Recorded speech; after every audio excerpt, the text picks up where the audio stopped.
નમસ્કાર, દૂરદર્શન સમાચારમાં હું જીગર ગઢવી આપનું સ્વાગત કરું છું. જોઈએ મુખ્ય સમાચાર. શિક્ષણ તથા આપત્તિ વ્યવસ્થાપન અંગેના નવા વિચારો સાથે સચિવોના 2 સમૂહોએ લીધી પ્રધાનમંત્રી નરેન્દ્ર મોદીની મુલાકાત. પ્રવર્તમાન શિક્ષણમાં સુધારાના નવા વિચારોનું અમલીકરણ થાય તે માટે આપી સૂચના.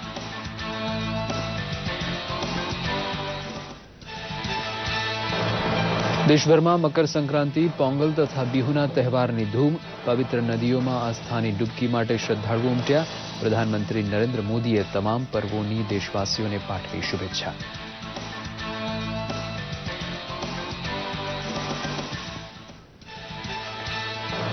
રંગ ઉમંગ અને પતંગના આકાશી પર્વને ભરપૂર ઉજવવા રાજ્યભરમાં અનોખો ઉત્સાહ. પતંગ દોરાની ખરીદી માટે બજારોમાં ભીડ. ઊંધિયા, જલેબી, ચીકી, ચવાણાની મિજબાની કરવા પૂરતી તૈયારી.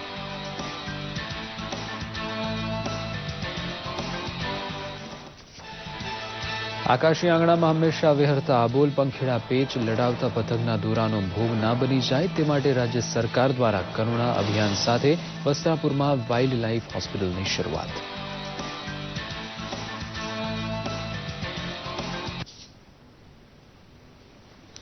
હવે જોઈએ સમાચાર વિગતવાર. શિક્ષણ તથા આપત્તિ વ્યવસ્થાપન અંગે નવા વિચારોને લઈને સચિવોના 2 સમૂહોની બેઠક ગઈકાલે નવી દિલ્હીમાં પ્રધાનમંત્રીના નેજા હેઠળ યોજાઈ હતી, જેમાં સચિવોએ પોતાના અભિપ્રાયો વ્યક્ત કર્યા હતા. અનેક કેન્દ્રીય મંત્રીઓ તથા નીતિ આયોગના અધિકારીઓ પણ આ સમયે હાજર હતા. પ્રવર્તમાન શિક્ષણમાં સુધારા તથા આપત્તિ વ્યવસ્થાપન માટે અત્યારની પરિસ્થિતિમાં જરૂરી સુધારા અંગે સચિવોએ પોતાના મંતવ્યો રજૂ કર્યા હતા. આ સમયે પ્રધાનમંત્રી નરેન્દ્ર મોદીએ જણાવ્યું હતું કે સરકાર માટે નવા વિચારો આવકાર્ય છે. તેમણે સચિવોને જણાવ્યું હતું કે આ જ રીતે તેઓ પોતાના વિચારોનો વ્યાપ વધારતા રહે અને સરકારે લીધેલા નિર્ણયોનું અમલીકરણ થાય છે કે નહીં તે અંગે પણ સતર્કતા દાખવે. સમગ્ર ભારત આજે તહેવારોના રંગે રંગાઈ ગયું છે. દેશના વિભિન્ન શહેરોમાં મકર સંક્રાંતિ, પોંગલ તથા માઘ બિહુના તહેવારો ઉજવાઈ રહ્યા છે. પોંગલનું પર્વ તામિલનાડુમાં 4 દિવસ સુધી ઉજવાય છે, જ્યારે મકર સંક્રાંતિ નિમિત્તે શ્રદ્ધાળુઓ પવિત્ર નદીઓમાં સ્નાન કરવા ઉમટી પડ્યા છે. મકર સંક્રાંતિ તથા બિહુના તહેવારો પારંપરિક રીતે ઉત્સાહથી ઉજવાય છે. ગુજરાતમાં ઉત્તરાયણનું પર્વ ધામધૂમથી ઉજવાય છે. મકર સંક્રાંતિમાં સવિશેષ મહત્વ દાન પુણ્યનું છે. શાસ્ત્રો અનુસાર તલનું દાન તથા અભિષેક ઉત્તમ ફળદાયી બને છે. આ દિવસે પ્રથમ જ્યોતિર્લિંગ સોમનાથ મહાદેવ ખાતે મકર સંક્રાંતિ નિમિત્તે વિશેષ મહાપૂજન થાય છે. આ દિવસ પિતૃ મહાદેવજી સૂર્યની કૃપા મેળવવા માટે ઉત્તમ છે, તો આસામમાં બિહુ પર્વ એટલી શ્રદ્ધાથી ઉજવાય છે. મકર સંક્રાંતિમાં સૂર્ય મકર રાશિમાં પ્રવેશ કરે છે, એટલે એને મકર સંક્રાંતિનું નામ આપવામાં આવ્યું છે, જે પતંગ ઉત્સવ તરીકે દેશભરમાં જાણીતો બન્યો છે. ગુજરાતના પતંગ દોરાના વેપારીઓ દ્વારા દાખલ કરાયેલી અરજી સર્વોચ્ચ અદાલતે કાઢી નાખી છે. સર્વોચ્ચ અદાલતે કહ્યું છે કે કાચ પાયેલી દોરી તથા ચાઇનીઝ દોરી ઉપર મુકાયેલો પ્રતિબંધ ઉઠાવી લેવાની દાદ મંજૂર થઈ શકે તેમ નથી. ઉત્તરાયણ હોવાથી સારો ચુકાદો આવવાની આશા ઉપર પાણી ફરી વળતા વેપારીઓ નિરાશ થયા છે. અલબત્ત સર્વોચ્ચ અદાલતે કહ્યું છે કે પ્રતિબંધ નેશનલ ગ્રીન ટ્રિબ્યુનલ દ્વારા મુકાયેલો હોવાથી વેપારીઓ દ્વારા ત્યાં ફેરવિચાર અરજી દાખલ થવી જોઈએ.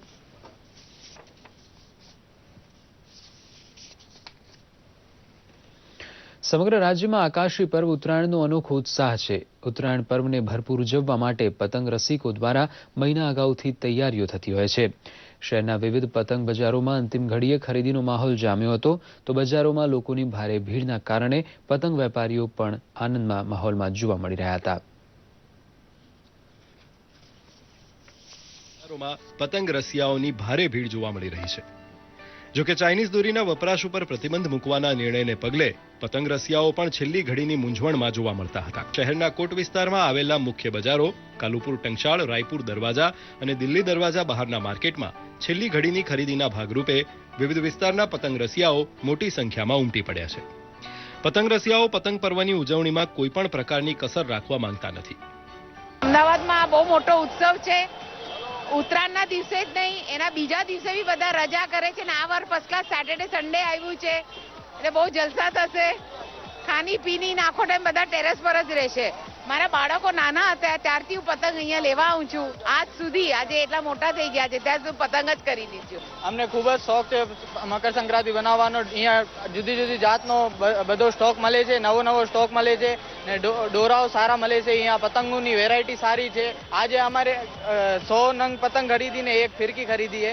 અમે મોરબીથી આવી છીએ સ્પેશિયલ ખરીદી કરવા માટે અહીંયા. એક જણ અમે બહુ એન્જોયમેન્ટ કરી છે અને મોરબીમાં અમારે બહુ સારું છે, એટલે સ્પેશિયલ મોરબીથી ઘણી પબ્લિક અહીંયા લેવા માટે આવે છે અમદાવાદમાં. તો અમે પણ આ વખતે અમદાવાદ કીધું આ વખતે નવી વેરાયટી માટે આવી જાય. જોકે વિમુદ્રીકરણના કારણે પતંગ દોરા બજારમાં મંદી આવશે તે શક્યતા સેવાઈ રહી હતી, પરંતુ પતંગ બજારોમાં છેલ્લી ઘડીની ખરીદીનો માહોલ જામતા વેપારી વર્ગમાં પણ ખુશીનો માહોલ છે. વેરાયટી તો બહુ છે. મેટલના પતંગ છે, પોસ્ટરમાં આવ્યા છે પતંગો, ફિરકીઓ આવી છે, બધી જાતની બરેલીમાં છે, માંજા છે.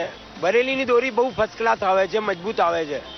ને ભગવાન દાસ છે, સુરતી માંજો છે, એ મજબૂત આવે છે. ઉત્તરાયણ એટલે મોજ મસ્તીનો તહેવાર. આ પર્વને માણવા પતંગ રસિયાઓ મહિનાઓ અગાઉથી તૈયારીઓ કરતા હોય છે, ત્યારે છેલ્લી ઘડીની ખરીદી કરી પતંગ પર્વને માણવા લોકો થનગની રહ્યા છે.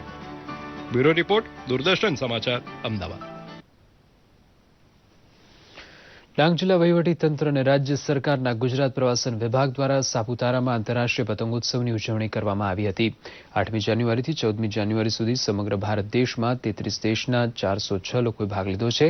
ગુજરાત પ્રવાસન નિગમના ડિરેક્ટર ગજેન્દ્રસિંહ જાડેજાએ જણાવ્યું હતું કે આંતરરાષ્ટ્રીય કાઇટ ફેસ્ટિવલમાં વિવિધ દેશોમાંથી અસંખ્ય લોકો આવી આ પર્વ આનંદથી ઉજવે છે. સાપુતારા આંતરરાષ્ટ્રીય પતંગોત્સવમાં ગુજરાત રાજ્યના 235 પતંગબાજોએ ભાગ લીધો છે. પંચાયત પ્રમુખ બાબુરાવભાઈ ચૌરિયાના અધ્યક્ષસ્થાને આ ઉજવણી કરવામાં આવી હતી. દુનિયાના 8 દેશ જેવા કે ક્યુરેકાઓ, એસ્ટોનિયા, ફ્રાન્સ, જર્મની, ઇન્ડોનેશિયા, ઇઝરાયેલ, ટર્કી, સ્વિટ્ઝરલેન્ડના કુલ 28 પતંગબાજ તથા ભારતમાંથી Kerala one India kite team, Karnataka Gaurav Kochi team તેમજ TCGL સ્ટાફના 15 જેટલા પતંગબાજોએ ભાગ લીધો હતો. ગુજરાત પ્રવાસન નિગમ અને જિલ્લા વહીવટીતંત્ર રાજકોટ દ્વારા જેતપુર તાલુકાની સુપ્રસિદ્ધ 1800 વર્ષ પુરાણી ખંભાલીડાની બૌદ્ધ શૈલ ગુફા ખાતે આંતરરાષ્ટ્રીય પતંગોત્સવ યોજાયો હતો. આ મહોત્સવમાં 6 દેશના 36 પતંગવીરો, 4 રાજ્યોના 13 પતંગવીરો સહિત ગુજરાતભરના પતંગવીરોએ ખંભાલીડાના બૌદ્ધ ગુફા સ્થળના આકાશને રંગબેરંગી ડિઝાઇનર પતંગોથી ભરી દીધું હતું. વિવિધ શાળાના વિદ્યાર્થીઓએ સાંસ્કૃતિક કાર્યક્રમો અને યોગ રજૂ કર્યા હતા. અન્ય નાગરિક પુરવઠા અને ગ્રાહકો બાબતના મંત્રી જયેશ રાદડિયાએ શુભારંભ કરાવ્યો હતો.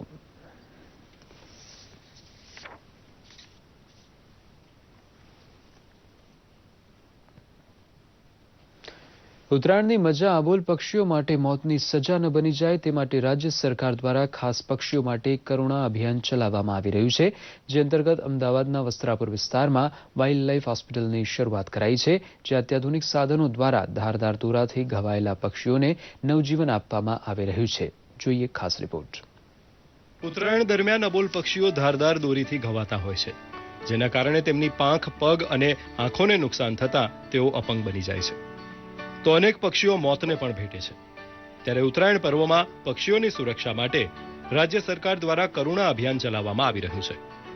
આ અભિયાન અંતર્ગત અમદાવાદના વસ્ત્રાપુર વિસ્તારમાં આવેલી વાઇલ્ડ લાઇફ હોસ્પિટલમાં ઉત્તરાયણ દરમિયાન ઘવાયેલા પક્ષીઓની સારવાર માટેની ખાસ વ્યવસ્થા કરવામાં આવી છે. ચાલુ સારે કરુણા અભિયાન અંતર્ગત તારીખ 10 થી 20 તારીખ સુધીમાં ઉત્તરાયણ નિમિત્તે જે પણ પક્ષીઓ ઘાયલ થાય છે તેમની સારવાર આપવા માટે અમદાવાદમાં જુદી જુદી જગ્યાએ 8 મેજર ઓપરેશન થિયેટર બનાવેલા છે અને 11 થી વધારે પ્રાઇમરી સેન્ટર બનાવેલા છે અને 35 કરતાં વધારે રિસ્પોન્સ સેન્ટર બનાવેલા છે.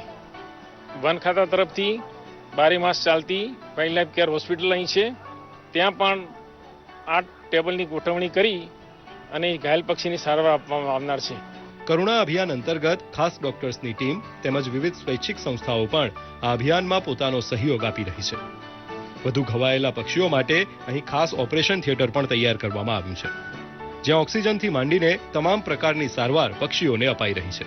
लोगों के लिए खास मैसेज तो है कि चाइनीज डोरी का उपयोग न करें और कांच पाई हुई डोरी भी न उपयोग में ले और सुबह में 9 बजे तक और शाम को 5 बजे के बाद पतंग न चगाए, रात को टूकल न चगाए और रात को फटाकड़ा क्रेकर्स न फोड़े, वो हमारी विनंती है. ઉત્તરાયણના દિવસે જાણે કે આકાશમાં પતંગો છવાઈ જાય છે. મસ્તીના પર્વએ આપણે એક વાતનું ખાસ ધ્યાન રાખવું જોઈએ કે આપણી મસ્તીમાં પક્ષીઓનો ભોગ ન લેવાય તે આપણા સૌની ફરજ છે. દૂરદર્શન સમાચાર માટે અમદાવાદથી જતીન ભટ્ટ સાથે જયસુખ શિયાણીનો અહેવાલ. અમદાવાદ મ્યુનિસિપલ કોર્પોરેશનના સર્વધર્મ મેમનગર રેસ્ક્યુ સેન્ટર ખાતે કેટલાક પક્ષીઓના બર્ડ ફ્લૂનો રિપોર્ટ પોઝિટિવ આવતા તંત્ર દોડતું થઈ ગયું છે. એવિયન ઇન્ફ્લુએન્ઝા H5N1 વાયરસ ઝડપથી પ્રસરે છે અને પક્ષીઓના સંપર્કમાં આવનાર વ્યક્તિને તરત જ ઇન્ફેક્શન થાય છે. અમદાવાદ મ્યુનિસિપલ કોર્પોરેશન દ્વારા સર્વધર્મ મેમનગર રેસ્ક્યુ સેન્ટર ખાતે થયેલા બર્ડ ફ્લૂ રોગના નિયંત્રણ અટકાયત અને તકેદારીના ભાગરૂપે અમદાવાદ મ્યુનિસિપલ કોર્પોરેશને કુલ 60 ટીમ બનાવી તાત્કાલિક પગલાં લીધા છે. હેલ્થ વિભાગે 50,683 જેટલા લોકોના આરોગ્યનું ચેકઅપ કર્યું હતું. 12,820 જેટલા ઘરોની ચકાસણી કરી હતી. હેલ્થ વિભાગ દ્વારા તાત્કાલિક પગલાં લઈ ચિકન તથા પોલ્ટ્રીનું માંસ વેચાણ કરતા 9 ધંધાકીય એકમોને તાત્કાલિક બંધ કરી દેવામાં આવ્યા છે અને ચિકનના ઈંડાનો નાશ કરી સંપૂર્ણ પ્રતિબંધ લાદી દેવામાં આવ્યો છે. મ્યુનિસિપલ કોર્પોરેશન દ્વારા 2,156 કિલોગ્રામ જંતુનાશક દવાનો છંટકાવ પણ કરાયો છે. હેલ્થ વિભાગની ટીમ દ્વારા સતત સર્વેલન્સની કામગીરી ચાલી રહી છે તથા અસરગ્રસ્ત વિસ્તાર પર નજર રાખવામાં આવી રહી છે.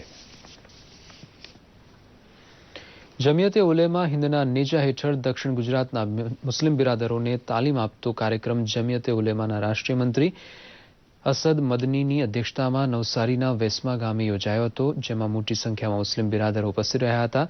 જમિયતે ઉલેમા દક્ષિણ ગુજરાતના અગ્રણી અરશદ અહેમદ અબ્દુલ કાદિરે જણાવ્યું હતું કે કપટ, ઈર્ષા અને અદાવતના બદલે માનવતા, હમદર્દી, ભાઈચારો, પ્રેમ અને સહકારની ભાવના જળવાઈ રહે અને કોઈપણ રીતે કોઈ ગેરમાર્ગે ન દોરાય તે હેતુથી બિરાદરોને તાલીમ આપવા માટે આ કાર્યક્રમ યોજવામાં આવ્યો હતો. જ્યારે જમિયતે ઉલેમા હિંદના રાષ્ટ્રીય મંત્રી અસદ મદનીએ જણાવ્યું હતું કે આ તાલીમનો હેતુ દેશ અને દુનિયાના ફેલાઈ રહેલા આતંકવાદને નેસ્તનાબૂદ કરવાનો છે. તે માટે તમામ બિરાદરોને ભાઈચારા તથા પ્રેમથી એકબીજાને સહકાર આપવા માટે તાલીમ આપવામાં આવી હતી. भाईचारे को बढ़ाया जाए और मुल्क से फितने को, दुश्मनी को, लड़ाई को, झगड़े को, चाहे वो कास्ट बेस हो, चाहे वो रिलीजन बेस हो, मिनिमाइज किया जाए, कम किया जाए. जमीयत उलमा इस काम को करती चली आ रही, आगे भी इसको करेगी. इसी मकसद से यहाँ इकट्ठे हो. રાજ્ય સરકારની વિવિધ કલ્યાણકારી યોજનાઓના લાભો, સહાય અને વ્યક્તિગત પ્રશ્નોના તત્કાલ નિકાલ થાય તે માટે રાજ્ય સરકાર દ્વારા સેવા સેતુ કાર્યક્રમ કાર્યાન્વિત કર્યો છે. ગઈકાલે જામજોધપુર તાલુકાના સડોદર ગામે 6ઠ્ઠા સેવા સેતુ કાર્યક્રમનો કૃષિ અને ઉર્જા વિભાગના કેબિનેટ મંત્રી ચીમનભાઈ સાપરિયા તથા જિલ્લા કલેક્ટર આર.જે. માકડીયાએ ખુલ્લો મૂક્યો હતો. અત્યાર સુધી 5 સેવા સેતુ કાર્યક્રમ યોજાઈ ગયા છે, જેમાં 10,233 પ્રશ્નો રજૂ કરવામાં આવ્યા હતા. ટૂંક સમયમાં 70% હકારાત્મક જેટલી અરજીઓનો નિકાલ આવી જશે. આ સેવા સેતુ કાર્યક્રમમાં આવક, જાતિ, ડોમિસાઇલ પ્રમાણપત્રને લગતા દાખલાઓ, રેશન કાર્ડને લગતી અરજીઓ, આધાર કાર્ડ અને મતદાર યાદીમાં નામ નોંધાવવાની અરજીઓ તથા ઈ ધરામાં નવી નોંધ દાખલ કરવાની અરજીઓ વગેરેનો સ્વીકાર કરવો અને તેનો ઝડપી ઉકેલ લાવવો એ પ્રકારની કામગીરી કરવામાં આવે છે. કલેક્ટર શ્રી આર.જે. માકડીયાએ વ્યક્તિલક્ષી કે સામૂહિક વિકાસના પ્રશ્નોના સ્થળ ઉપર જ નિકાલ થાય એ માટે આ કાર્યનો લાભ લેવા અનુરોધ કર્યો હતો. 150 વર્ષ પહેલા દંદારથી માંડવીથી મસ્કતની વાટ પકડનાર શેઠ ખીમજી રામદાસનો પરિવાર ગઈકાલે પુનઃ એ જ સમુદ્ર માર્ગે મસ્કતથી માંડવી આવી પહોંચતા સમાજના અગ્રણીઓ અને વિવિધ સંસ્થાઓ દ્વારા તેમનું ભવ્ય સ્વાગત કરાયું હતું. 1870ના વર્ષમાં વ્યાપાર અર્થે ખીમજી રામદાસના પરિવારે ઓમાન માટે માંડવીથી પુરાતન સઢવાળા વહાણથી સફર ખેડી હતી, જે પુનઃ 9 જાન્યુઆરીએ માદરે વતન માંડવી રવાના થવા 4 સાગરની સફર ખેડીને અદ્યતન વહાણમાં આવી પહોંચતા અલભ્ય દ્રશ્યો સર્જાયા હતા. નોંધનીય છે કે સમગ્ર કચ્છ માટે આજે ખીમજી રામદાસ પેઢીનું નામ નવું નથી, ત્યારે વિદેશમાં રહીને પણ ભારતનો દબદબો જાળવી રાખનારા મૂળ કચ્છી શેઠ ખીમજી રામદાસના પરિવારે ગર્વની લાગણી અનુભવી હતી.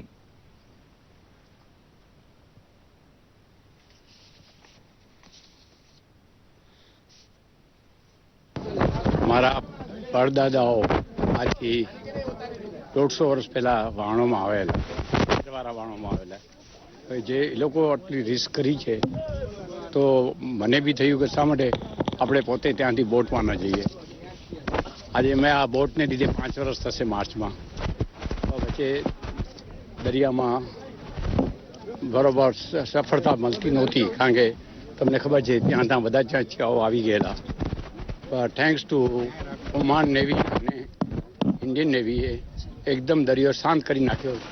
કોઈ જાતની લાસ્ટ યરથી કોઈ જાતનો પ્રોબ્લેમ થયો નહીં, એટલે અમે ચાન્સ લીધો. અમે ઓમાન નેવી અને ઇન્ડિયન નેવીને બી ખબર આપ્યા કે અમે આવી રીતે જઈએ છીએ. ઓમાન નેવી અમારી સાથે 45 માઇલ સુધી સાથે હતી અને દિવસમાં 2 વાર ટેલિફોન કરતી હતી, સવાર સાંજ, કે ભાઈ કેમ છો બધા તમે. પ્લસ ગઈકાલથી ઇન્ડિયન નેવી બપોરના 3 વાગ્યાથી હમણાં અહીંયા સુધી અમને મૂકી ગઈ.